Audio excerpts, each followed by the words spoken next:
dhammaan waxaan leenahay horta marka hore waa soo dhaweyn iyo xaflad waxaana lagu soo dhaweynayaa shacabka ayaa doortay shacabka xildhibaanaduna waxay arkeen shacabku inuu jecel yahay shacabkuna waxay jecel yihiin bay xildhibaanaduna ku tallaabsadeen waxaan leenahay hambalyo annagoo ah hormoodka degmada Baargaal gobolka Gardafuul waxaanu ilaahay ka rajaynaynaa in ilaahay u fududeeyo waxaanu ku casumaynaa madaxweynaha Farmaajo inuu Baargaal yimaado inuu booqasho ku yimaado baanu ku casumaynaa insha Allah bismillaahi kariim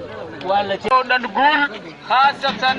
Puntland khaasatan gobolka Gardafuul degmada Baargaal Maxamed Cabdullaahi Farmaajo ha guulaysto قابل واري وقوم على لقورن جيرين دشتي لقوما دي دخول بانا لقوبا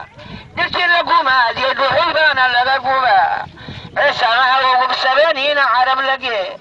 ايش انا وقف سبانين عرب لقي ودقاقي هات كيبا دون يلا قورا دقاقي هات كيبا دون يلا قورا ودباتا قادي شمالي قبيان دباتا قادي شمالي قبيان دولد ولا قاعدة جيجو أنكاسر نغون دولد ولا قاعدة جيجو أنكاسر نغون جيش ملايجي أي كذا جيران كربها جيش ملايجي أي كذا جيران كربها تكون سحب كيو دربان كهو قراعيان تكون سحب كيو دربان كهو قراعيان إلى هاي يقول شو مالي وقرقال